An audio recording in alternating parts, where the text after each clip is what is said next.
Bapak Ibu, saya punya satu cerita dulu di awal. Anda mungkin sudah sering dengar ini, soalnya kisah yang sudah melegenda. Kalau kita bicara kisah dari tanah timur, tanah Arab itu kan ada 1001 malam. Satu lagi kalau yang lucu-lucunya Nasruddin, betul? Nah, ini tentang Nasruddin nih. Suatu malam tetangganya Nasruddin itu heran melihat si Nasruddin ini kok di depan pintu masuk rumahnya itu kayak lagi nyari sesuatu gitu ya. Bolak-balik batu lah, semak-semak dekat pintu rumah disibak-sibak gitu ya. Udah 15 menit, 30 menit nyari-nyari terus. Akhirnya tetangganya penasaran, ini orang nyari apa sih gitu ya. Dia keluar rumah, dia nanya sama Nasruddin, "Pak Nasruddin, itu dari tadi ngapain sih di sana, nyari barang ya? Nyari apa sih Pak?" "Iya nih, saya dari tadi mau masuk rumah nggak bisa masuk, kuncinya nggak ketemu. Kayaknya kuncinya jatuh tadi. Saya rasa memang ada yang jatuh tadi.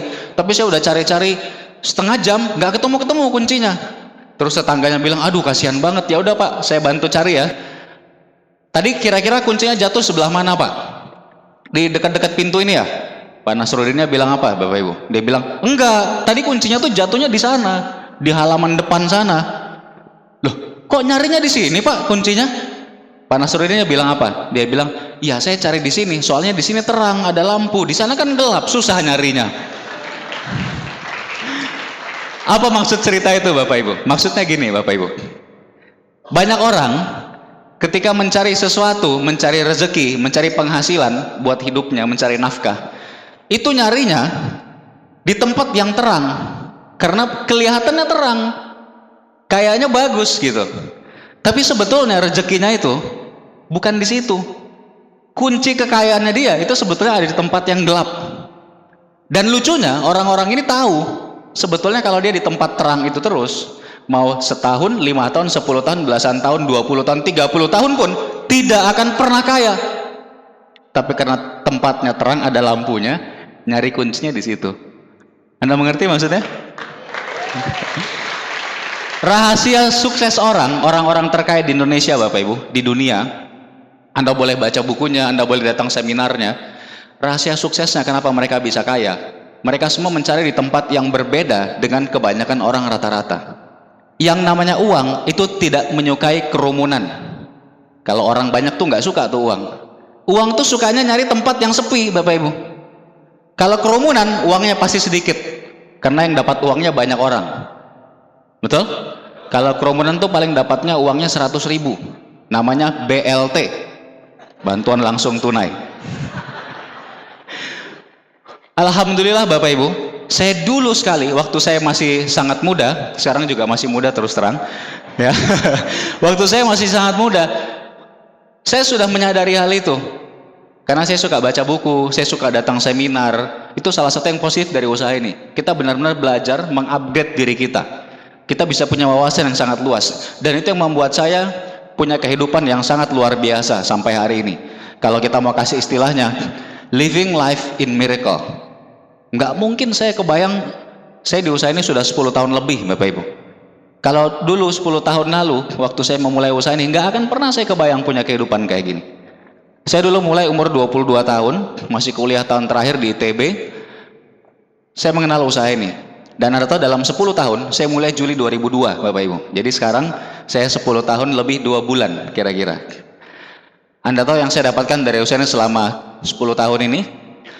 Penghasilan yang diberikan perusahaan yang namanya Tiansi kepada saya, di luar rewardnya, di luar jalan-jalan gratis yang begitu banyak, sampai hari ini totalnya sudah mencapai nilai uangnya sekitar 10 miliar. Anda bisa bayangkan? Saya punya ijazah sarjana teknik elektro ITB, dan itu IPK-nya di atas 3. Tapi saya bahkan baru mengambil ijazah itu 3 tahun setelah saya lulus. Yang ambil istri saya kasih surat kuasa ngambilin ke kampus, karena saya malas ngambil ke kampus. Kebayang nggak?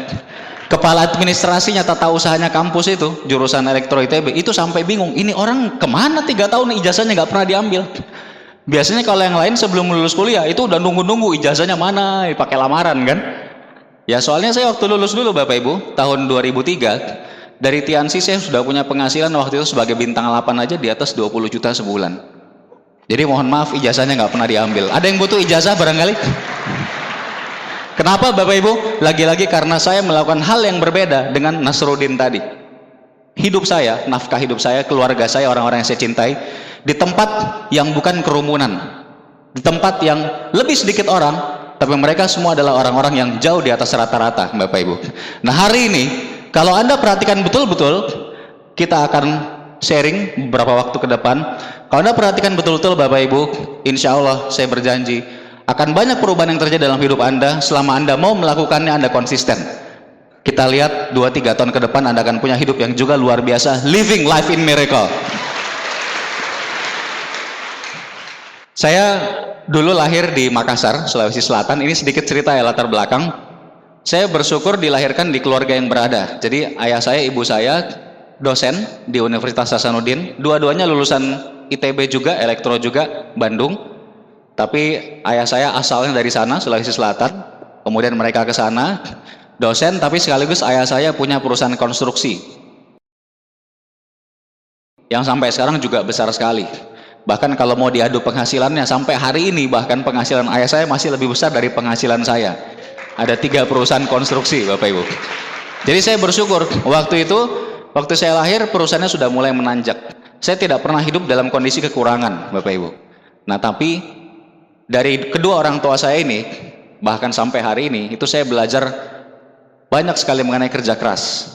Mereka tidak pernah cerita bahwa kamu hidup tuh harus kerja keras, harus rajin belajar, nggak pernah. Mereka selalu kasihnya contoh, Bapak Ibu. Dan contoh yang diberikan luar biasa. Dan dari situ saya belajar, sebetulnya kalau kita mau sukses, yang kita lakukan adalah kita harus memberi contoh. Kita ingin punya tim yang bagus, yang harus kita lakukan adalah kita memberi contoh. Lebih penting ngomong atau lebih penting tindakan? Tindakan, Bapak Ibu. Orang tua saya persis seperti itu dari dulu. Nggak pernah ingetin, besok kan ujian, udah belajar belum? Nggak pernah satu kali pun, Bapak Ibu. Tapi betul-betul dari mereka saya belajar yang namanya kerja keras dan saya meneladani. Makanya waktu saya SD, SMP, rankingnya juga bagus terus gitu ya, ranking 1 aja terus. Nah, singkat cerita, waktu saya SMP, ya saya terus terang suka berkelahi juga gitu ya. Ya rada-rada nakal, dan memang kalau di Makassar tuh kan kayak gitu ya Bapak Ibu ya, makanya paling sering masuk buser kan. Ya dekat-dekat lah sama tetangga sebelah Madura gitu ya, mungkin ada yang orang Madura, kita sama nih Bapak Ibu. Sering masuk buser. Memang kan sifatnya keras, jadi orang kalau ketemu terus lihat-lihatan, wah tahu-tahu itu bisa berantem aja gitu ya, pelot-pelototan berantem. Nah, saya dulu tuh sering berantem memang. Walaupun saya rajin, saya juga aktifnya tinggi, suka berkelahi juga. Nah, kalau berkelahi itu beberapa kali menang, beberapa kali kalah gitu ya. Tapi saya nggak pernah nangis, Bapak Ibu. Kalau kalah tuh pasti saya ngejarnya malah pengen balas gitu ya. Tapi udah nggak bisa, biasanya kan udah dilerai sama guru gitu ya. Jadi memang dari awal tuh ngotot. Waktu saya lulus SMP, waktu itu kebetulan saya NEM, jadi nilai Eptanas murni tertinggi se-Sulawesi Selatan. Eptanas SMP itu kalau full, kalau semua nilainya 10, itu NEM-nya 60. Betul ya? Saya dulu 54, jadi rata-ratanya 9,0 sekian mata pelajaran. Jadi memang luar biasa Bapak Ibu. Akhirnya saya ke Bandung. Nah, ini sekalinya bebas dari orang tua kan, kesempatan. Karena di Bandung saya ngekos. Nah, waktu di Bandung itu saya mendapatkan banyak sekali pengalaman baru. Saya ketemu dengan orang-orang yang bahkan memang wah luar biasa. Mereka pintar-pintar sekali dari seluruh Indonesia. Karena saya di Bandung tuh sekolah di SMA 3. SMA 3 itu sampai hari ini ya sebetulnya itu selalu jadi SMA favorit se-Indonesia. Wah, orang-orang yang sangat pintar tuh kumpul di sana. Zaman dulu sampai sekarang, saya nggak tahu tepatnya sekarang berapa angkanya, tapi sampai zaman saya dulu lulus SMA 3, Bapak Ibu, itu persentase yang tembus masuk dulu UMPTN ya, sekarang SMPTN kayaknya. UMPTN, ujian masuk perguruan tinggi negeri, itu di atas 80%. Jadi kayak pindah sekolah tuh. Dari SMA 3 pindah ke sebagian ke ITB, sebagian ke Unpad gitu ya. Itu udah kayak bedol sekolah gitu ya. Nah, itu luar biasa. Nah, saya dapat pengalaman baru, ketemu banyak saya teman-teman dari seluruh Indonesia, beda-beda budaya gitu ya. Nah, begitu kelas 1 waktu itu SMA, udah nggak terlalu pentingin belajar, jadi sukanya main aja gitu ya. Kapan lagi soalnya pertama kali lepas ya dari pengawasan orang tua. Ya, tapi tidak terlalu jelek juga nilainya ya. Waktu itu kelas 1 masih bisa masuk 5 besar lah, lumayan. Kelas 2, wah makin banyak mainnya Bapak Ibu. Ya kan, kapan lagi kan? Kan di SMA ini saatnya main. Nah, main lebih banyak, turun rankingnya. wah masih masuk 10 besar, ranking 9, ranking 10, tapi udah mulai turun. Itu saya suka nongkrong di ada sebuah kios depan sekolah. Itu tempat nongkrong anak premannya di situ. Itu anak-anak yang suka berantemnya, yang suka, saya nggak pernah berantem tapi SMA ya. Yang suka main kartu, ngerokok. Saya juga tidak pernah merokok tapi sampai sekarang juga nggak merokok. Tapi saya kalau main kartu dulu suka sekali Bapak Ibu. Sekarang enggak. Karena kartu itu memang tidak tepat untuk seorang muslim gitu ya. Tapi dulu ya namanya juga anak muda yang main kartu. Saya tuh bahkan dikasih julukan itu sama teman-teman, patung gapleh. Kenapa Bapak Ibu? Kalau dia datang pagi, saya kan kalau sekolah tuh pagi masuk dulu gitu ya, store absen. Terus habis itu menyelinap keluar tuh ke kios. Jadi kalau dia datang pagi jam 9-an itu, wah ini si Rizky udah ada di situ. Udah lagi main gapleh tuh sama yang bolos yang lain. Posisinya udah posisi di sudut main gapleh gitu ya. Ntar kalau siangan datang masih di posisi yang sama. Ntar sore udah bubaran sekolah semua, posisinya masih sama. Malamnya datang lagi, saya masih di posisi itu, makanya jadi patung gapleh gitu ya. Nah, kayak gitu ceritanya kira-kira. Tapi lucunya Bapak Ibu, saya belajar waktu SMA pun bahwa kalau kita hidup ini tetap kita harus punya goal. Jadi walaupun kita bisa main, puas, menikmati gitu ya. Tapi saya tahu, saya datang ke Bandung itu tujuannya satu dan itu impian saya memang. Saya ingin masuk Elektro ITB. Waktu itu passing grade tertinggi di Indonesia. Jadi dari seluruh jurusan, seluruh fakultas, seluruh Indonesia, itu nomor 1 tertinggi. Kelas 2 main terus, begitu naik kelas 3, udah mulai ingat impian saya. Akhirnya kelas 3 udah mulai beralih. Waktu kelas 2 tuh main, jalan-jalan, nongkrong, main bola, main sepak bola tuh seminggu bisa sampai 4-5 kali gitu ya. Begitu kelas 3, karena ingat impian Bapak Ibu, saya mulai mengambil komitmen di situ, mengurangi. Yang dulunya main bolanya sering sekali, nongkrong yang sering mulai berkurang. Dan akhirnya saya masuk Elektro ITB waktu itu. Jadi masuk ITB, Elektro itu impian saya. Nah tapi begitu saya masuk, bangga sekali kan Bapak Ibu, itu tertulis tuh selamat datang putra putri terbaik bangsa gitu. Dan memang di tahun itu, kalau dilihat passing grade UMPTN se-Indonesia, saya nilai UMPTN saya ada di angka sekitar 70 sekian tertinggi se-Indonesia. Ada keluar. Jadi luar biasa. Kalau kita punya impian Bapak Ibu, tenaganya tuh keluar semua. Seakan-akan semesta mendukung. Walaupun sebetulnya bukan semesta yang kasih kekuatan. Tetap aja kekuatannya dari Tuhan gitu ya. Tapi itulah kekuatannya kalau yang namanya tekad. Nanti saya cerita lagi sedikit soal itu ya. Nah, intinya hasilnya luar biasa. Tapi sayangnya impian saya cuma masuk. Begitu udah masuk kuliah, main lagi jadinya gitu. Wah itu berantakan. Tahun pertama itu IP saya cuma 2, berapa awal gitu ya. Ya kerjanya main terus soalnya. Tahun kedua juga sama. Tahun ketiga waktu itu parah juga masih sama. Nah tapi akhir tahun ketiga saya ingat lagi Bapak Ibu. Nah untung ini disadarkan di saat-saat yang tepat Bapak Ibu ya. Mudah-mudahan Anda juga sama nanti di saat yang tepat. Di saat yang tepat saya disadarkan lagi bahwa saya masuk ITB, itu impian saya mungkin cuma masuk, tapi impian orang tua saya jauh-jauh menyekolahkan, membiayai, itu adalah supaya saya lulus, Bapak Ibu.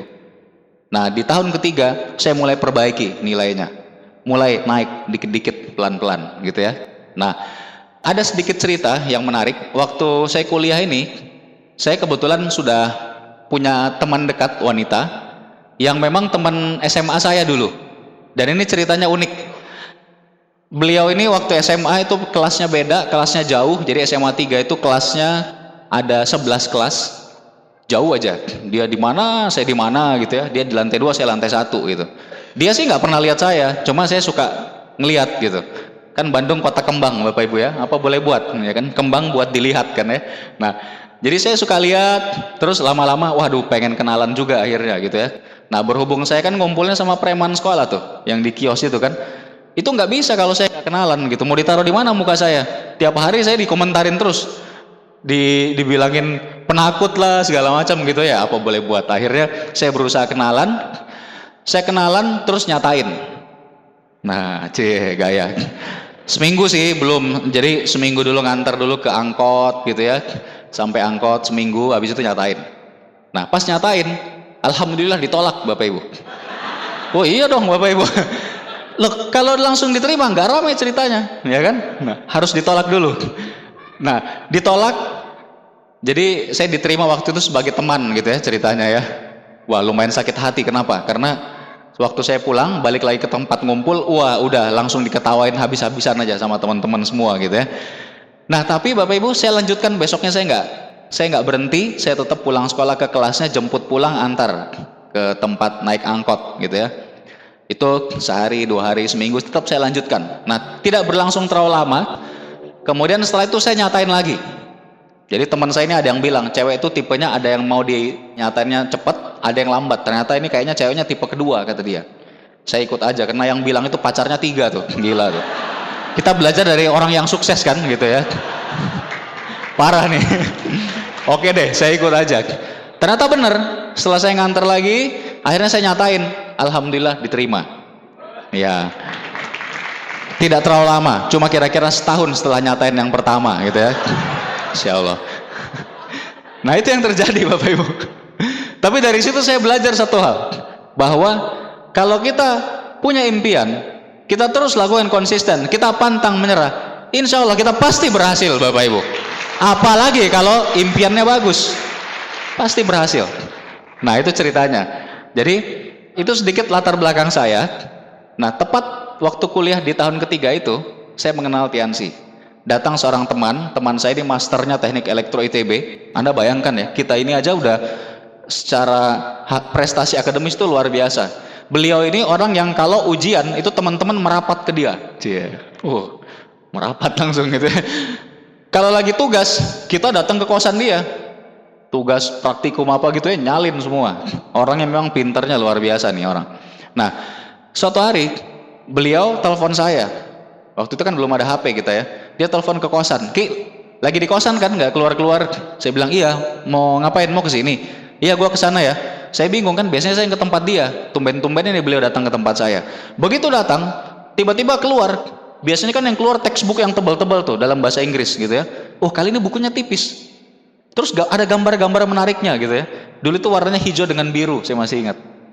Ternyata tertulis di depannya, di atasnya Tiansi. Wah, ini makhluk dari mana nih Tiansi gitu ya. Terus beliau presentasi saya. Saya dengerin presentasinya, wah gila juga nih saya pikir. Luar biasa. Ada mobil mewah dan seterusnya. Waktu saya di presentasi Bapak Ibu jujur ya, saya paling tertarik sama yang namanya peringkat internasional. Saya melihat di situ ada titik di mana ada penghasilan dan kita diberikan seterusnya. Sharing internasional. Saya pikir, wah luar biasa nih bisnisnya. Nah, setelah di presentasi saya tertarik. Bohong kalau nggak ada yang tertarik. Betul nggak Bapak Ibu? Luar biasa yang diberikan Tiansi. Nah, saya tertarik, saya bilang, wah ini menarik sekali. Saya berminat, saya bilang. Tapi saya kumpulin duit dulu ya, nggak ada duit. Soalnya tiap bulan Bapak Ibu saya dijatah uangnya pas-pasan oleh orang tua. Jadi memang orang tua saya ini ketat sekali. Teman saya pulang, buku hijau, buku biru masuk lagi ke laci. Terus saya kuliah seperti biasa, kebetulan waktu itu mau ujian naik tingkat akhir gitu ya, jadi sibuk. Nah, dia telepon seminggu kemudian, dia bilang, Ki, gimana bisnisnya yang kemarin?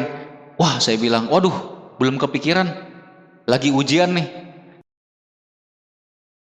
Nah, waktu itu teman saya ini bilang, udah kalau gitu, sambil santai di sela-sela ujian, coba lu beli buku di Gramedia, judulnya The Cash Flow Quadrant. Wah, hebat nih beliau. Beliau cerita isi bukunya, pokoknya bagus banget. Akhirnya gimana Bapak Ibu? Jadi dia nggak minjemin, cuma cerita. Saya yang pergi ke Gramedia beli sendiri, baca sendiri gitu. Luar biasa nih beliau. Saya baca buku itu, saya kaget Bapak Ibu. Saat itu orang tua saya punya penghasilan yang cukup besar. Setahun itu penghasilan bersihnya angkanya miliar bersih. Tapi saya tahu persis, kalau orang tua saya sakit, tidak bisa bekerja lagi, ada apa-apa dengan ayah saya, itu semua akan berhenti, perusahaannya nggak bisa jalan. Di buku itu diceritakan, orang punya penghasilan yang menentukan dia kaya atau tidak kaya, biasa-biasa atau miskin, itu bukan besarnya penghasilannya. Tapi nomor satu adalah penghasilannya aktif atau pasif. Kalau orang itu tidak bekerja, penghasilannya berhenti, dia bukan orang kaya Bapak Ibu. Tapi kalau orang itu tidak bekerja, penghasilannya jalan terus, dia orang kaya. Waktu itu terus terang saya merasa hidup saya sangat aman, sangat tenang. Kalau saya lulus kuliah, saya tinggal pulang ke Makassar melanjutkan perusahaan orang tua. Ayah saya punya 3 perusahaan, masa sih satu aja nggak dikasih gitu ya? Kan gitu mikirnya. Nah ternyata Bapak Ibu, saya sadar di buku itu, ini sama sekali tidak aman. Kalau ada apa-apa, berhenti semua.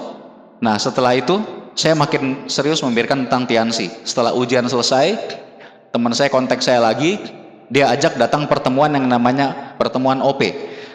Waktu itu hari Sabtu sore, saya bilang, waduh ini bentrok sama pertandingan bola. Waktu itu lagi main bola, tanding gitu ya. Saya bilang, aduh nggak bisa kayaknya. Terus teman saya bilang, udah deh usahakan kalau bisa. Oke deh, saya datang, saya bilang. Saya udah janji, selesai main bola jam 4, pulang ke kosan, langsung mandi, langsung berangkat ke acara pertemuan. Nyampe di acara pertemuan jam 5 sore, pas saya masuk, penuh sekali kayak gini Bapak Ibu ya. Itu orang udah berdiri semua. Memang lagi rame waktu itu, hampir 1.000 orang. Waktu itu lagi Grand OP di Bandung gitu ya. Saya udah nggak lihat apa-apa, cuma dengar suara-suara dari depan. 5 menit kemudian bubar semua. Udah saya nggak dapat apa-apa.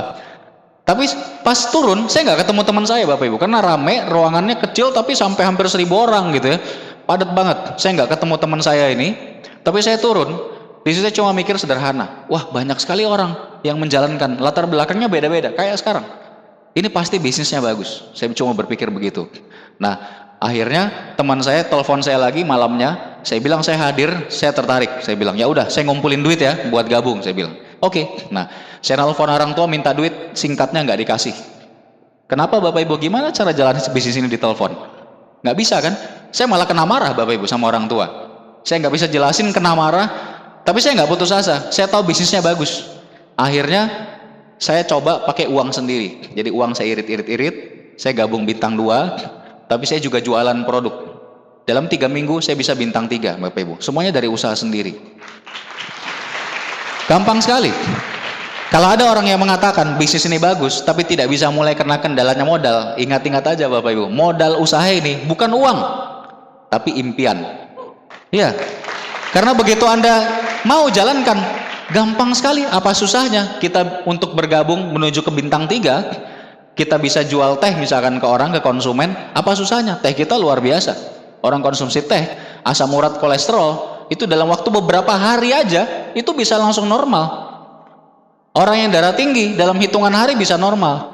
Orang yang pegel-pegel badannya, masalah rematik, segala macam, sakit tulang, itu dalam beberapa hari bisa hilang itu sakitnya. Orang tua yang udah susah sholatnya segala macam, pakai kalsium kita Bapak Ibu, itu rata-rata kurang dari seminggu udah langsung, bahkan nggak nyampe seminggu, kadang baru 2-3 hari itu udah efeknya udah banyak sekali berkurang sakitnya. Mau cari di mana produk kayak gitu? Cuma ada satu di dunia yang punya, cuma Tianxi. Jadi gampang sekali. Kalau cuma buat modal bergabung, caranya banyak. Kalau Anda tanya pengundang Anda Bapak Ibu, mereka punya 23 macam cara. Anda yang nggak punya uang bisa jadi bintang 3. Nah, apa yang 23 macam cara? Saya nggak jelaskan sekarang, tanya sama pengundang Anda, biar dia yang bingung nanti.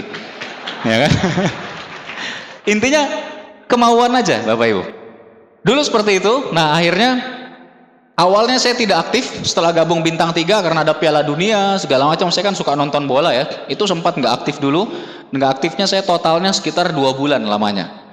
Untung sponsor saya follow up saya terus. Akhirnya saya mau jalan Bapak Ibu. Waktu itu saya jalan presentasi pertama dibantu upline saya. Ada sekitar belasan kali presentasi pertama. Jadi saya lahir tuh nggak langsung jago ngomong Bapak Ibu. Saya awalnya presentasi itu dengerin aja dulu, diam, dengerin sponsor saya presentasi. Dan luar biasa bagus sekali presentasi beliau karena udah pengalaman. Hampir 20 kali presentasi pertama. Bagus sekali presentasinya. Tapi alhamdulillah tidak ada yang join satupun. Persis kayak Anda sekarang. Ya kan? Nah, akhirnya saya mencoba presentasi sendiri. Saya cuma berpikir gini, ini saya udah lihat presentasinya. Saya juga harusnya bisa melakukan hal yang sama. Kenapa harus ngerepotin sponsor saya terus? Saya coba sendiri. Presentasi yang pertama Bapak Ibu, presentasi ke waktu itu langsung 5 orang. 5 orang saya presentasi karena baru pertama kali belum menguasai. Presentasi yang harusnya cuma 30 menit selesai, saya presentasi lamanya 3,5 jam. Udah nggak usah dijelasin kok bisa gitu ya. Pokoknya hancur lebur, acak adut lah. Dan dari 5 orang tidak ada satupun yang join memang. Saat itu tidak ada satupun yang join. Nah, saat itu terus terang saya udah cukup patah semangat Bapak Ibu. Nah, lalu kenapa hari ini saya bisa ada di depan Anda? Hari ini Bapak Ibu setelah 10 tahun saya Gold Lion.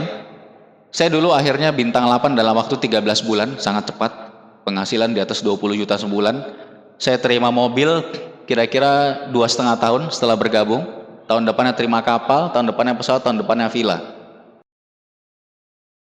Awalnya kayak tadi, presentasi sekitar total 30 orang di awal, tidak ada yang join satupun. Saya juga pernah mengalami yang patah semangat, namanya patah semangat down, sama persis.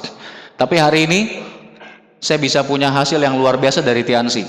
Bapak Ibu tahu, selama 10 tahun di usaha ini, saya udah naik pesawat terbang aja. Ada yang belum pernah naik pesawat terbang? Kalau ada gabung Pak, itu yang namanya pesawat terbang, itu udah kayak diparkir di rumah Anda aja. Kenapa? Saya sampai hari ini naik pesawat terbang sudah lebih dari 600 kali. Dalam waktu 10 tahun ini. Lebih dari 600 kali. Lebih dari 150 kali diantaranya itu ke luar negeri. Anda bisa bayangkan? Nggak usah tanya penghasilannya dulu berapa. Naik pesawatnya aja itu kalau bayarnya tuh berapa tuh? Coba aja hitung sendiri ya. Luar biasa Bapak Ibu. Nanti saya perlihatkan di belakang hasilnya. Tapi saya ingin cerita di depan kenapa? Bahwa kalau Anda lakukan dengan benar, masa depan Anda itu akan seperti apa? Jadi selain penghasilan yang tadi saya cerita, secara tunai itu sekitar 10 miliar totalnya. Saat ini saya baru pindah rumah sebelum lebaran kemarin. Saya sebelumnya tinggal di apartemen Setiabudi, itu apartemen mewah di Bandung. Tapi rumah ini jauh lebih dahsyat lagi. Rumahnya di Resort Dago Pakar. Nilainya selesai dengan harga kira-kira 8,2 miliar. Betul-betul rumah impian saya. Hari ini saya punya 2 mobil BMW. Salah satunya reward dari Tiansi. Dan saya setahun itu bisa berkali-kali jalan-jalan ke luar negeri. Dan saya jarang sekali jalan-jalan tanpa lengkap keluarganya. Kalau hari ini hitungannya bukan jalan-jalan, saya ngasih seminar gitu ya. Tapi kalau kemarin-kemarin kita baru jalan-jalan, wah, saya berapa, ada sebulan tuh muter-muter barang keluarga lengkap.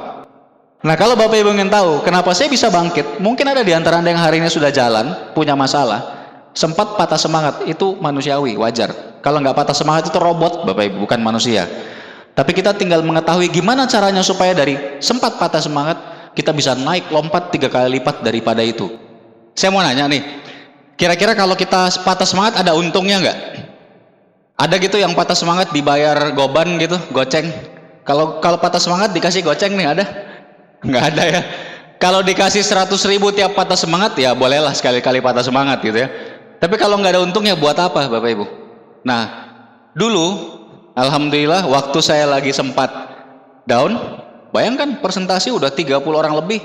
Orangnya positif semua jawabannya. Cuma kan yang namanya teman prospek itu suka nipu ya. Bilang, oh iya pasti join, mau join. Ntar pas dikontak, wah ada yang mau nikah lagi lah, butuh biaya gitu ya. Ada yang kucingnya lagi hamil, ya macam-macam lah alasannya gitu. Akhirnya nggak jadi join kan kayak gitu. Waktu itu Bapak Ibu, saya ditelepon oleh sponsor saya, ini orang yang luar biasa, Bronze Line Indonesia, penerima reward juga. Ini sampai hari ini beliau ini teladan saya nih. Beliau ini luar biasa, sangat sabar, cerdasnya luar biasa, Bronze Line Indonesia Bapak Seno Hadi. Waktu itu beliau telepon saya, dia bilang, Ki, ini nanti ada acara NDT, sekarang nama acaranya PM Bapak Ibu, Producer Meeting. Acara ini cuma sebulan sekali, waktu kamu join bulan lalu, itu tepat setelah PM-nya, NDT-nya lewat. Makanya saya nggak pernah ikut tuh yang namanya PM waktu itu. Udah jalan dulu, presentasi 30-an orang, babak belur dulu gitu ya. Udah datang aja dulu PM-nya, banyak banget ilmunya. Nah saya datang Bapak Ibu, dan benar sekali, di situ saya dapatkan banyak sekali ilmu tentang menjalankan usaha ini, termasuk paradigmanya, visinya, cara-cara yang benar, cara buat janjinya lah. Saya nggak buat janji kalau mau presentasi orang, langsung datang aja, nggak peduli orangnya lagi sibuk, lagi ngapain gitu ya. Terus kalau habis presentasi, yang positif itu banyak, tapi saya nggak pernah follow up. Nah kira-kira kalau nggak pernah di follow up, bakal join nggak Bapak Ibu? Enggak. Terus saya juga nggak pernah ajak dia ke pertemuan, ke acara OP, ke vision seminar seperti ini. Dia nggak pernah tahu bisnis ini seperti apa hebatnya, dahsyatnya. Tidak pernah pakai alat bantu. Nah setelah PM saya baru ngerti. Dan begitu saya lakukan Bapak Ibu, luar biasa efeknya. Teman-teman yang 30-an yang saya sudah presentasi, itu mulai saya ajak pertemuan, saya pinjamkan alat bantu, ada buku, ada CD, dan seterusnya ya. Satu persatu join Bapak Ibu. Dan disitulah bisnis saya mulai tumbuh. Saya akhirnya dalam waktu beberapa minggu setelah itu bintang 4, saya 3 bulan bintang 5, dan terus berkembang bisnisnya. Cuma gara-gara satu pertemuan kecil yang tidak sempat saya hadiri waktu saya pertama join. Jadi Bapak Ibu hati-hati dengan yang namanya pertemuan. Pertemuan ini efeknya luar biasa. Kita tidak pernah tahu pertemuan mana yang Anda lewatkan yang membuat Anda akhirnya tidak menjadi bintang 8 gara-gara melewatkan pertemuan itu. Anda tidak pernah tahu pertemuan mana yang kalau Anda hadiri minggu itu, dan Anda mengundang orang minggu itu, orang itu akan jadi bintang 8 Anda 2-3 tahun ke depan. Gak pernah tahu gimana jadinya.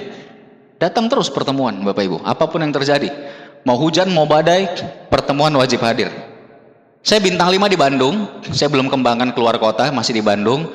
Kemudian waktu saya menuju bintang 5, masih bintang 4, itu saya datang vision seminar seperti ini di Bandung. Pembicaranya Bapak Louis Tendean, beliau peringkat tertinggi di Indonesia sekarang, Director for Diamond Gold Lion.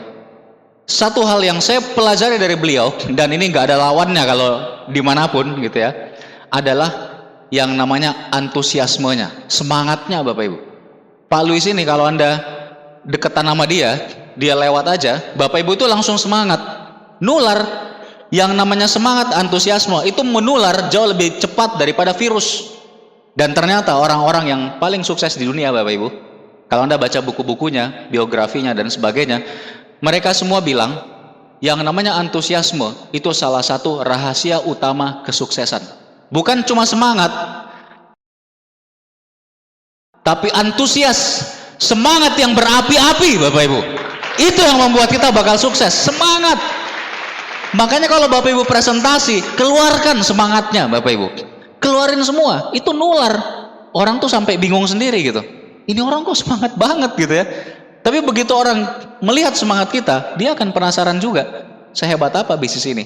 Kalau bisnis seperti Tiansi Anda bawakan, perkenalkan ke orang tanpa semangat, aduh rugi sekali Bapak Ibu. Tiansi ini omsetnya di dunia sekarang, itu angkanya sudah per bulannya itu triliunan Bapak Ibu.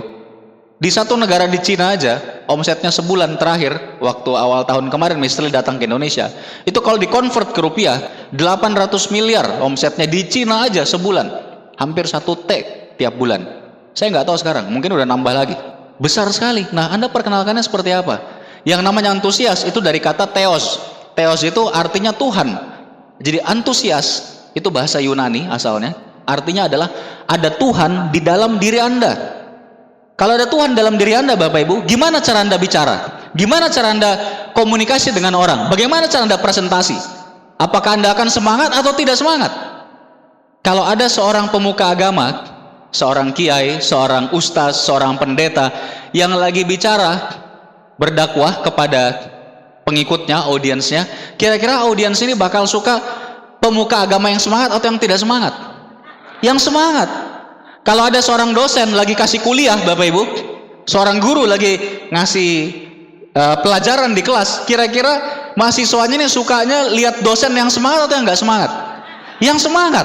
Kalau Anda seorang pemimpin, Anda seorang pebisnis, Anda seorang leader di bisnis Anda, kira-kira downline Anda ini suka lihat leader yang semangat atau yang tidak semangat? Siapa yang mulai hari ini berjanji ke depannya akan selalu semangat? Oke, luar biasa, aplaus buat Anda.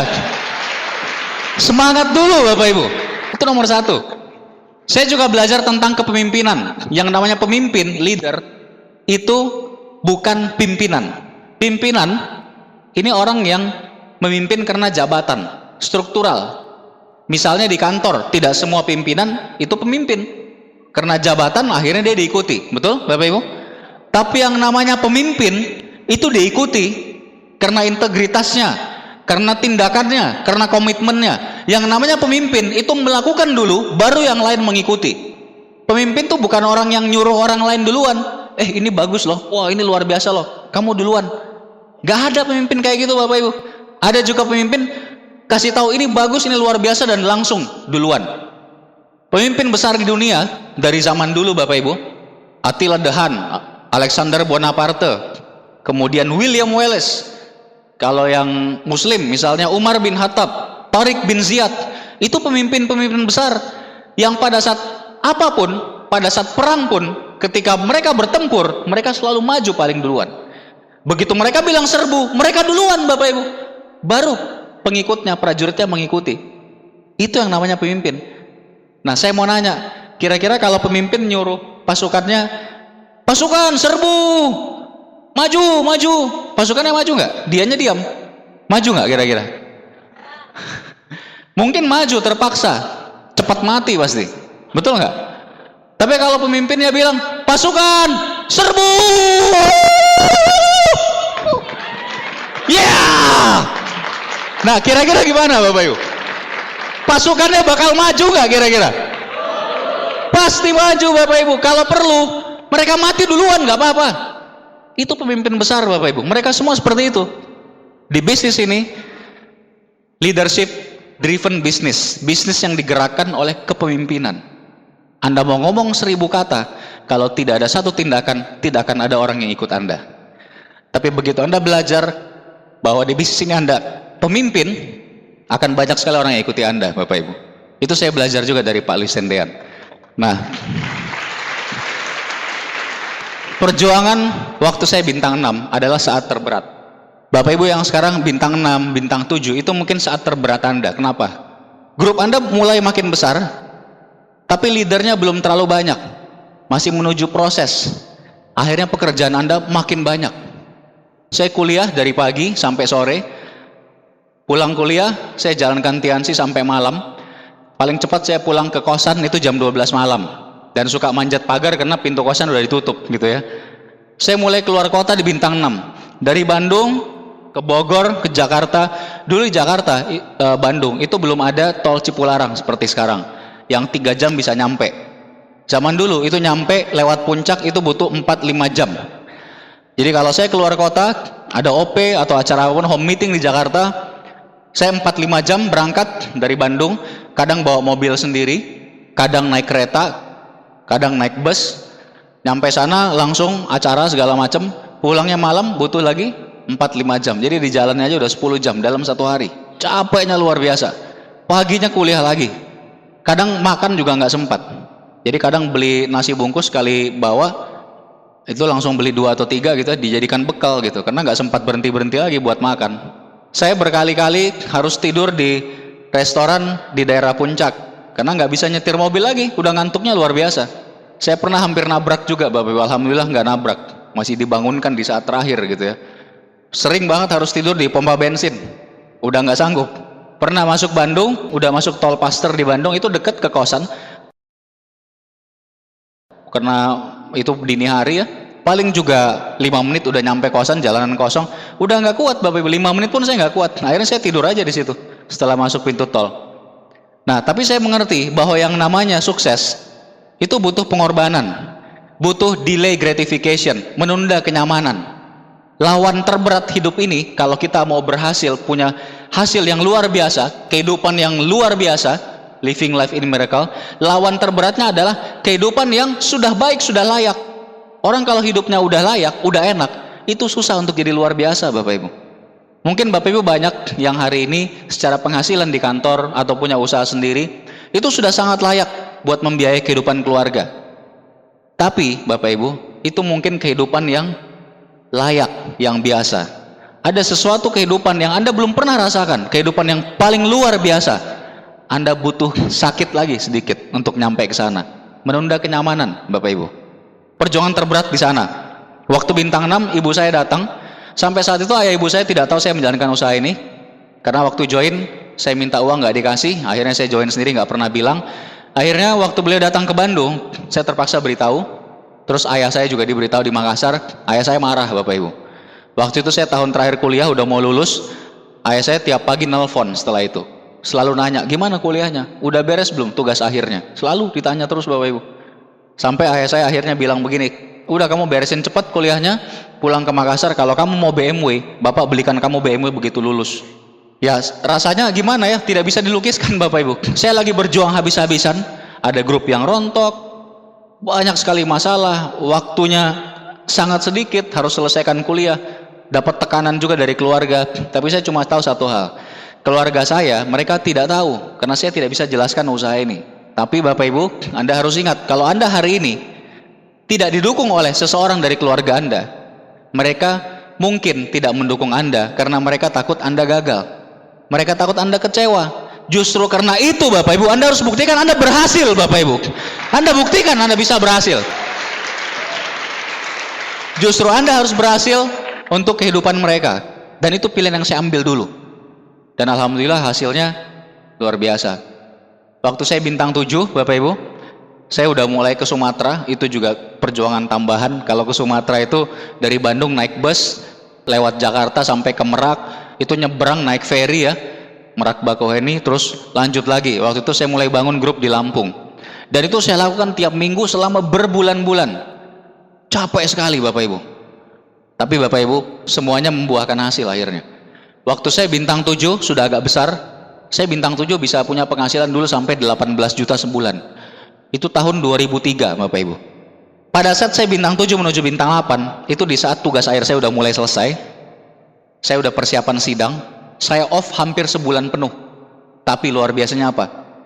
Pertemuan grup saya, OP di berbagai kota, itu jalan terus. Muncul bintang 4 baru, muncul bintang 5 baru, leader-leader baru bermunculan, jalan terus. Sistemnya sudah mulai bekerja Bapak Ibu. Saya break bintang 8 di saat saya lagi off. Break bintang 8, bonus pertama di atas 20 juta sebulan, itu tepat beberapa minggu sebelum saya sidang kelulusan. Jadi sebelum saya lulus kuliah, saya udah punya penghasilan jauh di atas orang rata-rata waktu itu Bapak Ibu. Di situ saya bersyukur sekali bahwa saya selama menjalankan usaha ini dari awal sampai saya bintang 8, 13 bulan, itu nggak pernah nanya macam-macam ke upline. Beda bertanya dengan mempertanyakan. Bertanya itu nanya, Pak, gimana ya cara yang baik untuk presentasi ke orang? Itu bertanya. Tapi mempertanyakan, itu Pak, kok begini sih? Kenapa nggak begitu? Itu mempertanyakan. Saya bersyukur dari awal, saya teachable aja, ikut aja terus. Waktu itu upline saya yang saya konsultasi adalah Pak Erik Yong. Sebagian dari Bapak Ibu mungkin grup beliau di ruangan ini. Saya ikut aja, Pak Erik bilang apa saya ikut aja. Dan hasilnya, asetnya jadi Bapak Ibu. Kalau Anda memulai usaha ini Bapak Ibu, mungkin Anda melihat orang-orang yang luar biasa tadi di klip, banyak penerima mobil mewah, penerima kapal, pesawat, penerima villa. Itu kok kayaknya hebat sekali gitu ya. Padahal sebetulnya tidak. Kita juga dulu sama persis seperti Anda. Saya juga dulu datang pertemuan duduk di belakang seperti Anda Bapak Ibu. Tapi bedanya apa Bapak Ibu? Saya teachable ke upline. Saya mau melakukan, mengorbankan waktunya. Saya mau konsisten. Nggak kadang aktif, kadang tidak. Saya jalan terus, nggak pernah berhenti. Tidak butuh jagoan di usaha ini Bapak Ibu. Tapi hanya butuh orang yang sedikit ngotot. Yang tidak mau berhenti sampai impiannya tercapai. Sukses itu pekerjaan, bukan pekerjaan besar yang dilakukan satu kali. Tapi sukses pekerjaan kecil yang dilakukan tiap hari, sedikit-sedikit, sampai akhirnya dia sukses. Itu aja kuncinya. Ini ada cerita Bapak Ibu ya, ilustrasi. Ini ada 3 orang teman. Mereka ini berasal dari desa yang sama. Dulunya waktu masih muda, mereka suka mancing bareng di perahu di tengah danau di desanya. Bertiga mancing ke tengah danau gitu ya. Nah, akhirnya salah seorang dari mereka pergi ke kota, kerja di sana dan berhasil, merintis karir berhasil gitu ya. Balik lagi ke desanya, temannya yang 2 masih tetap hidup di desa, bertani, nelayan, segala macam gitu ya. Akhirnya mereka memutuskan, yuk kita mancing bareng lagi. Hari itu mereka mancing bareng naik perahu ke tengah danau. Menjelang siang, salah seorang dari bertiga ini, salah seorang yang tinggal di desa, itu bilang sama 2 yang lain, ini saya janji harus ke rumah dulu sebentar. Ini soalnya mau jemput anak pulang sekolah. Saya ke rumah dulu ya bentar. Dia berdiri dari perahu, dia melangkahkan kakinya keluar perahu ke atas air Bapak Ibu, terus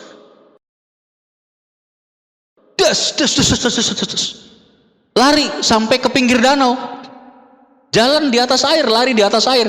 Temen yang dari kota kaget, kok bisa jalan di atas air, jadi sakti begini teman saya gitu. Kaget dia. Tidak berapa lama kemudian balik lagi itu yang tadi.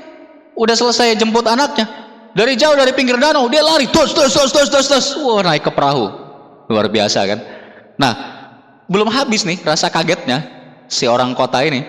Temen yang satu lagi juga berdiri, saya mau ngambil bekal buat makan siang kita ya, tadi udah disiapin istri di rumah. Berdiri terus tung. Wah, sama, jalan di atas air sampai ke ujung danau.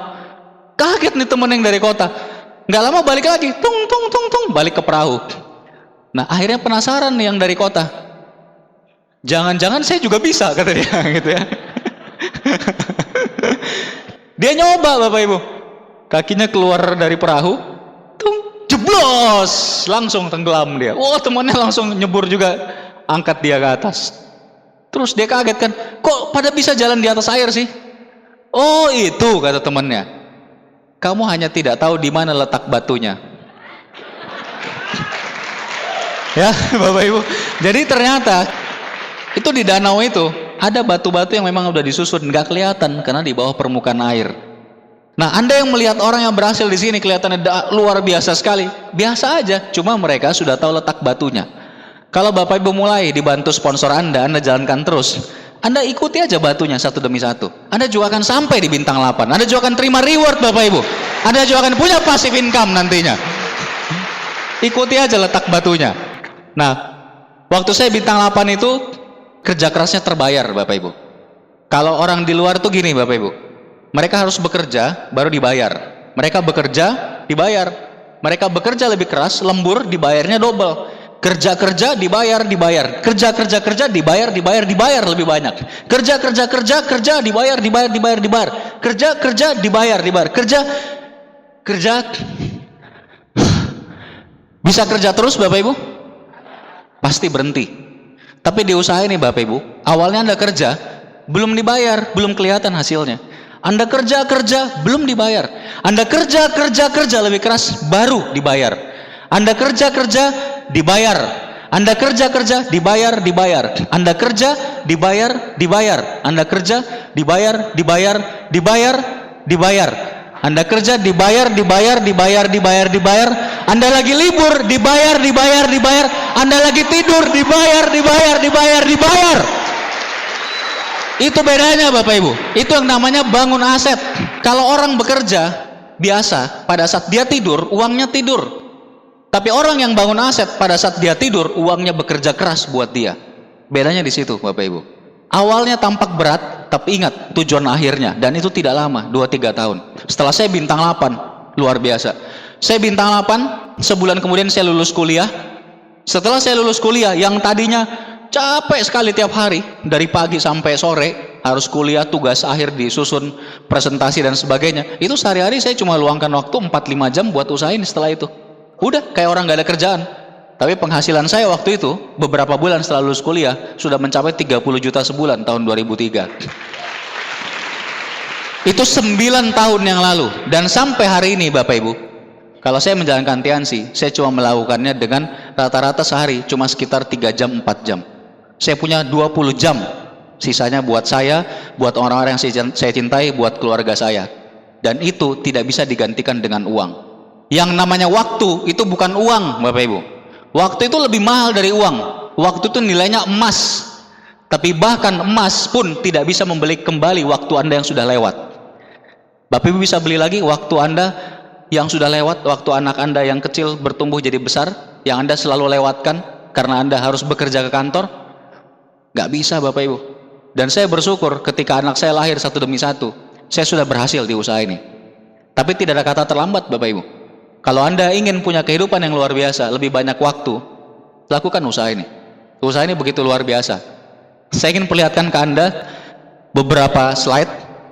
Ini beberapa hal yang dulu saya impikan dan sudah saya dapatkan juga dari usaha ini. Nah, ini waktu saya lahir dulu ya Bapak Ibu ya. Ini melihat ke atas. Jadi melihatnya harus jauh, punya visi ke depan gitu ya. Belajar Bapak Ibu punya visi ke depan. Bermimpi itu gratis, betul nggak Bapak Ibu? Iya. Nah ini, jadi orang tua saya cukup berada. Ini waktu itu tahun 80-an awal, orang tua saya punya mobil, bahkan punya 2 ya. Ayah saya berhasil sekali. Beliau dari nol Bapak Ibu, dari keluarga yang sangat miskin. Tembus orang Makassar bisa kuliah di ITB itu zaman dulu tahun 60-an tuh luar biasa. Nggak ada yang lain, satu-satunya. Pulang bikin perusahaan sendiri. Ini hobi saya main bola. Sampai sekarang saya juga masih suka main bola. Ini waktu itu mobilnya Pak Luis Tendean ya. Harganya waktu itu 1,7 miliar. Ini sebelum saya terima reward BMW saya. Mobil saya masih yang di ujung sana tuh. Itu Honda tahun 90. Belinya dulu harganya cuma berapa ya? Beberapa puluh juta aja. Ini waktu saya lulus. Saya bangga sekali waktu lulus Bapak Ibu. Bukan karena ITB-nya. Tapi saya bangga ketika saya lulus, saya tidak harus melamar cari kerja. Tapi saya bisa membantu banyak sekali orang di grup saya untuk punya penghasilan bahkan. Waktu saya lulus, ayah saya yang selalu awalnya menentang, itu bilang sama saya, "Bapak bangga sama kamu nak. Kamu bisa selesai kuliah, tapi bisnisnya juga bisa sukses." Jadi orang yang kita cinta yang melarang, itu cuma karena nggak tahu aja Bapak Ibu. Buktikan Anda harus sukses. Ini pertama saya keluar negeri, pertama dari Tiansi, dibayarin juga, Twin Tower, Kuala Lumpur. Di konferensi Malaysia 2005. Sini saya terima reward BMW. Ini mobil yang harganya 1,5 miliar waktu itu ya. Gratis dari Tianxi. Ini apartemen Setiabudi. Saya beli waktu saya pertama masih bintang 7. Saya udah nyicil Bapak Ibu. Harga apartemennya waktu itu 300 sekian juta. Dicicil selama 2 tahun 12,5 juta sebulan. Bintang 7 saya mampu beli apartemen nyicil tiap bulan segitu. Saya punya beberapa unit di Setiabudi dan saya tinggal di sana selama 6 tahun. Saya punya salah satu unit yang terakhir saya tempati, itu unit yang besar sekali, harganya kira-kira hampir 1 miliar. Nah, tapi saya sekarang udah pindah di rumah impian saya sebelum lebaran kemarin. Ini BMW dari Tianxi, platnya Dream, impian. Anda punya impian Bapak Ibu? Anda juga pasti bisa Bapak Ibu. Ini apartemen di Jakarta yang saya beli, ini disewakan. Ini mobil BMW yang saya beli lagi waktu saya ke Makassar. Ini kosan saya yang pertama. Ini kebetulan udah dijual. Saya suka properti, saya beli kosan, tahan berapa tahun, menghasilkan, kemudian kalau udah harganya tinggi dijual lagi. Itu melindungi uang Bapak Ibu. Berinvestasi juga harus tepat. Ini kosan kedua, kosan saya ada juga satu lagi yang ketiga. Totalnya waktu itu saya sempat punya kosan totalnya 100 kamar lebih.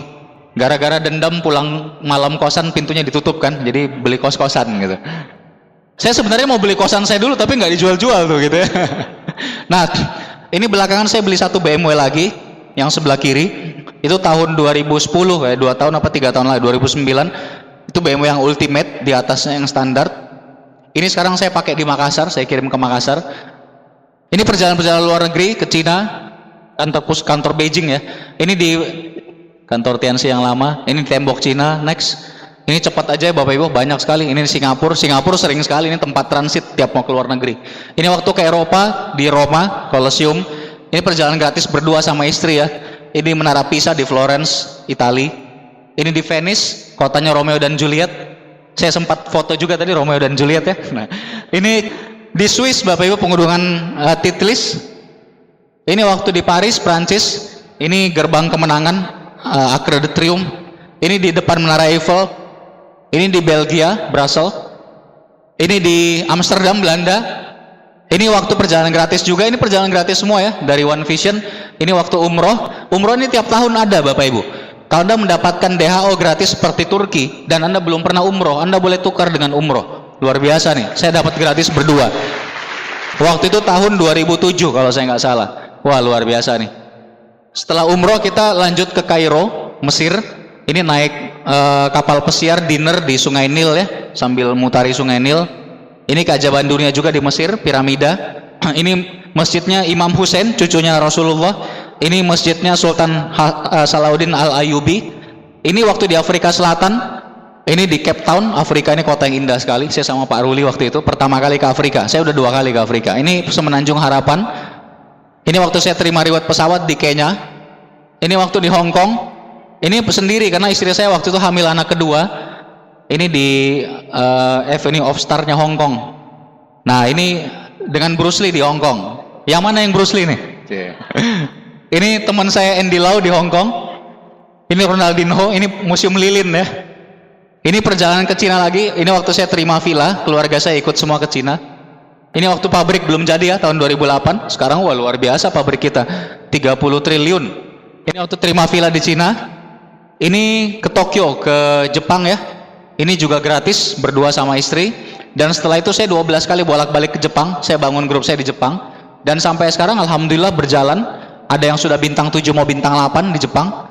Kemudian ada kaki lain yang bintang 6 udah mau bintang 7 juga gitu ya. Ini di Gunung Fuji. Ini masih di Jepang. Terus ramai kita ke Jepang. Sebagian ke Thailand waktu itu. Ini waktu saya ngembangkan grup di Jepang ya. 1,5 tahun saya bolak-balik. Jadi selama 1,5 tahun itu saya lebih banyak di Jepang daripada di Indonesia. Ini kantornya Tianxi di Jepang. Ini besar sekali loh Bapak Ibu ini. Luar biasa nih Tianxi Jepang. Nanti perkiraan Maret 2013 kita go lion meeting sedunia di Jepang. Ini beberapa leader yang sudah dapat reward, cuma sebagian kecil waktu itu ngumpul dekat rumahnya Pak Luis. Itu mobil mewah semua Bapak Ibu. Tidak ada orang yang luar biasa, semuanya biasa-biasa aja. Saya sangat lupa sekali foto rumah saya setelah jadi. Ini gambarnya. Soalnya keburu-buru segala macam, fotonya belum ada, tapi rumah ini udah jadi. Dan rumah ini luasnya hampir 1000 meter.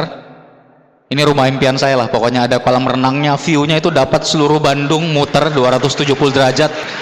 Tetangga nama Pak Luis. Luarnya masih ada yang belum jadi dikit, lagi finishing terakhir di luarnya. Nah, ini view-nya dari rumah saya. Depan rumah saya itu lapangan golf, dan view kota Bandung ini lagi kabut ya. Ini dari atas rumah nih, dari kamar tidur saya nih view-nya. Ini golfnya, depan rumah nih Bapak Ibu, view dari rumah nih, kayak gini. Ini lapangan golf terbaik di Bandung sekarang, namanya Mountain View Golf. Dan di kompleks itu memang istimewa. Sekarang lagi dibangun hotel resort bintang 5 grup internasional, Hotel Pullman. Itu tetanggaan nama saya, Hotel Pullman-nya. Jadi ngeri ya. Itu harga tanahnya udah berapa tuh sekarang. Nah, ini impian terbesar saya, Bapak Ibu. Saya sudah 10 tahun di usaha ini, bukan cuma penghasilan ya. Kita bicara aset, sebuah bisnis yang bertahan 10 tahun. Bayangkan Bapak Ibu. Kalau cuma memberikan penghasilan 20 juta, 30 juta setahun, 2 tahun, mungkin banyak.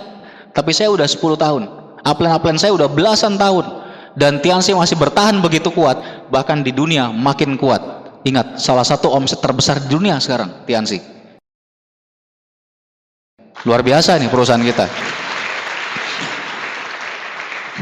Ada 2 cara kalau Bapak Ibu ingin menjalani kehidupan. There are 2 ways walking life. Walk in certain, jalani hidup Anda dengan kepastian. Kerja yang pasti-pasti, dapat gaji yang pasti-pasti, maksudnya pasti kurang. Atau walk in miracle. Dan kalau Anda ingin walk in miracle, you have to walk with the people who have lived in miracle. Anda harus berjalan dengan orang-orang yang sudah hidup dalam keajaiban, Bapak Ibu. Siapa mereka? Banyak dari leader Anda yang di depan ini, Bapak Ibu. Ikut aja sama mereka, pegang mereka Bapak Ibu. Anda ingin yang pasti atau Anda ingin yang ajaib Bapak Ibu?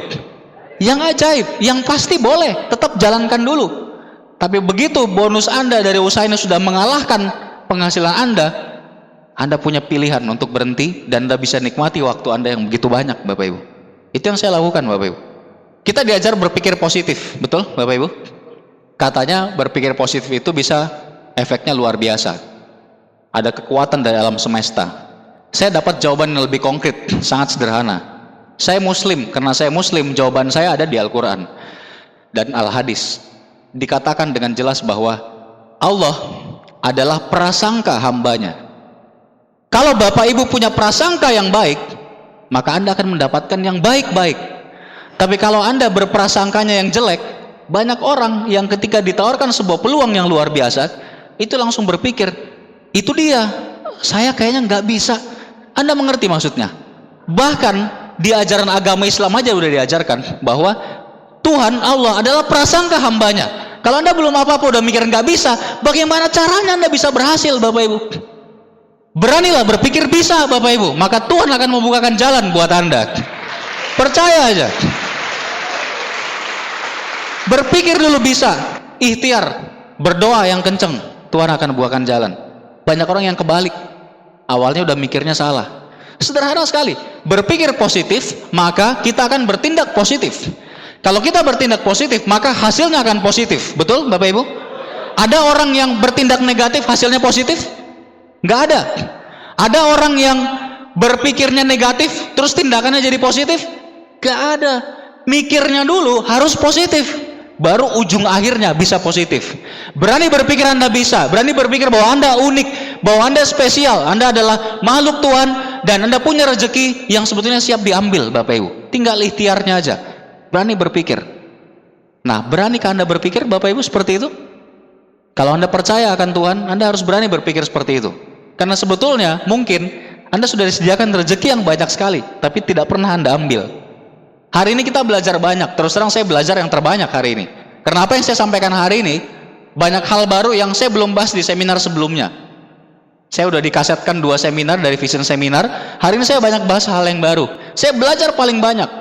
Nah, apakah Bapak Ibu juga belajar hari ini? Anda belajar sesuatu hari ini Bapak Ibu? Anda mau tahu yang namanya belajar itu artinya apa? Belajar didefinisikan sebagai perubahan dalam bertindak.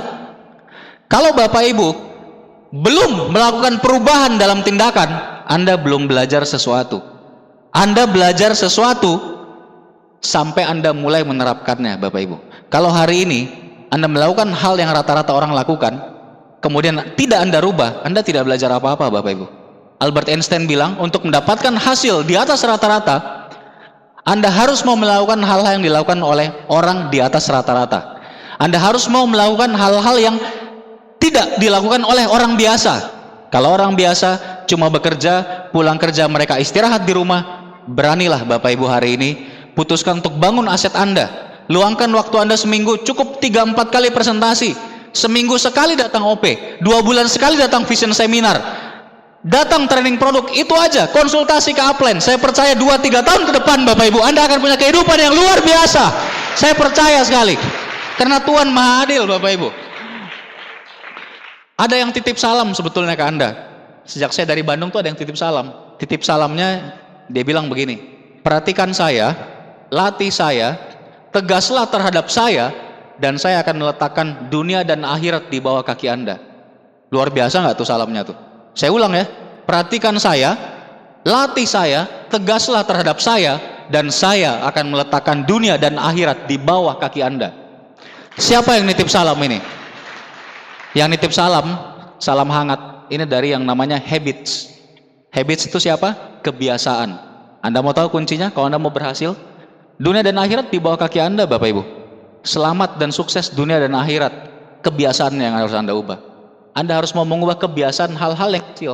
Anda ubah. Yang jelek tinggalin semua. Yang bagus dibangun makin lama makin bagus. Hal-hal kecil, tapi kebiasaan. Contoh, saya muslim, saya kasih contohnya yang muslim nih. Bapak Ibu seorang muslim, Anda pagi dini hari jam 3 Anda bangun, terus Anda sholat malam sampai menjelang subuh. Ini anggap yang pria. Begitu azan subuhnya berkumandang, itu Anda udah tutup sholat malamnya, Anda pergi ke masjid, terus Anda di masjid sholat fajar, baru Anda sholat subuh berjamaah. Untuk seorang muslim contohnya, sholat fajar yang sebelum subuh itu, ada yang bilang qobliyah gitu ya, itu nilainya senilai apa Bapak Ibu? Itu lebih besar daripada dunia dan segala isinya Bapak Ibu. Bayangkan,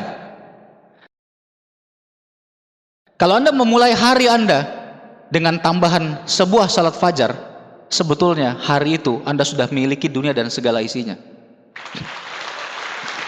Kita ini kadang-kadang mengejar impian, kita berusaha mati-matian kerja keras, kita lupa doanya, kita lupa sholatnya. Bagi yang muslim yang tadi, ketinggalan satu salat sebelum subuh aja, aduh ruginya luar biasa. Itu habit Bapak Ibu.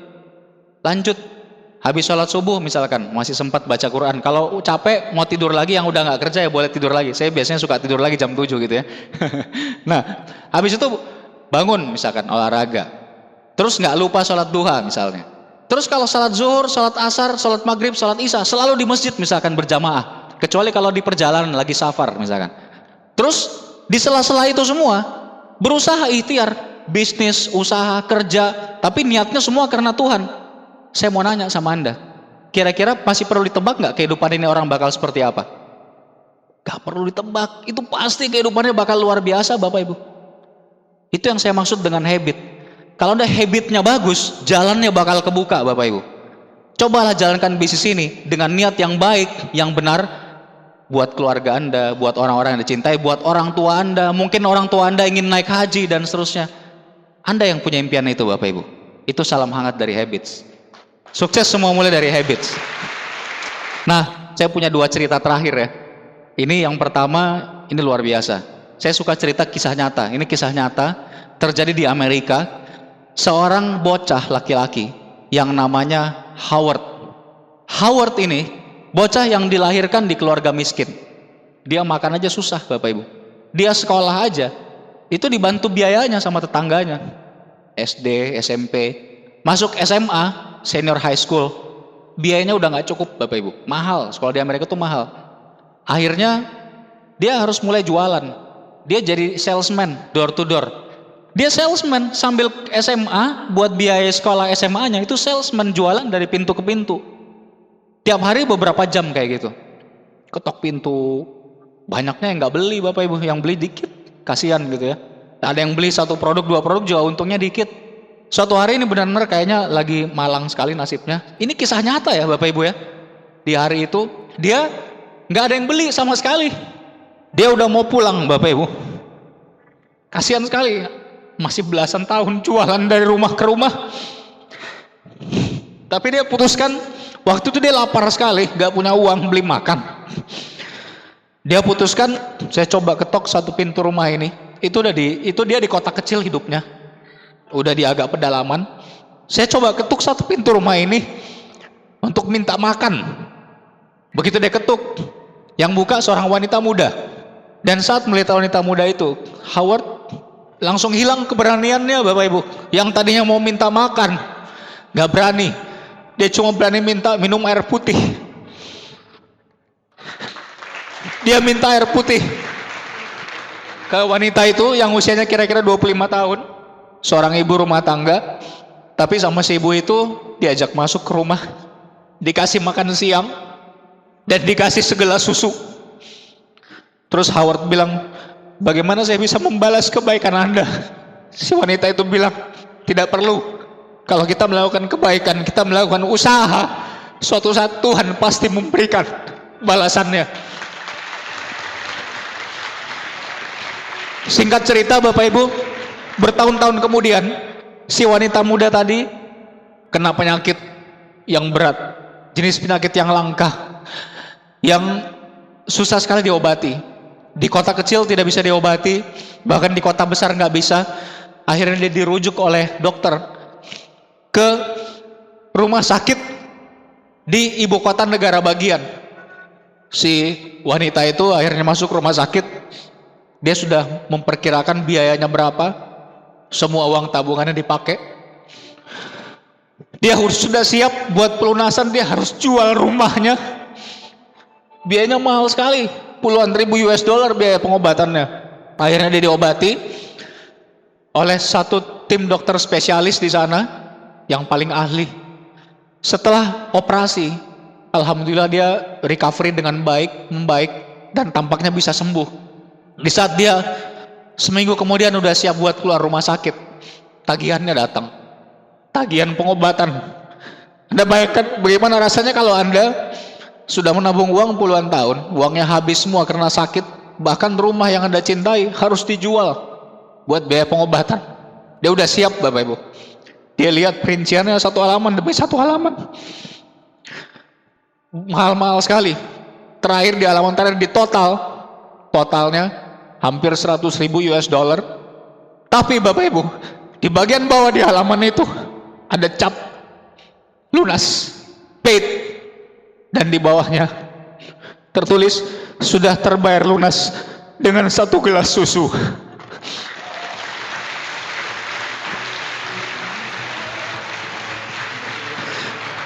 Di bawahnya bertahun-tahun yang lalu sudah dibayar lunas dengan satu gelas susu, bertahun-tahun yang lalu, bertanda tangan Dr.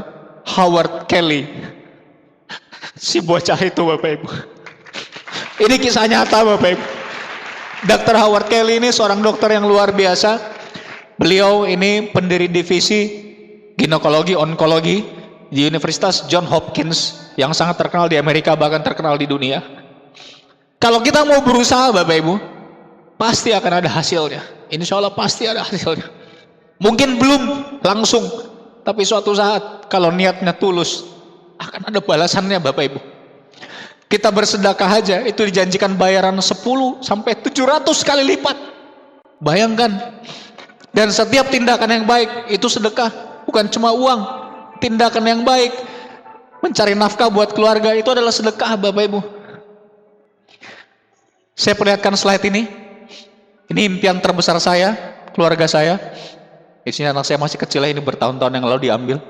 Saya melakukan semua ini buat mereka Bapak Ibu, buat Tuhan saya dan buat keluarga saya, buat istri saya yang mendukung saya dari awal. Ini anak saya beberapa tahun lalu diambil fotonya. Sekarang mereka udah cukup besar. Yang pertama udah 6 tahun, yang kedua udah 4 tahun, yang ketiga baru 2 bulan, baru lahir. Semua anak saya putri. Senang sekali bisa punya 3 orang putri ya. Dan insya Allah masih akan nambah terus. Belum ada batasan. Nah ini mereka dulu berapa tahun yang lalu. Ini impian terbesar saya. Bapak Ibu juga pasti punya impian terbesar. Tapi yang pasti Bapak Ibu, kalau buat keluarga, saya mau melakukan apa aja yang halal Bapak Ibu.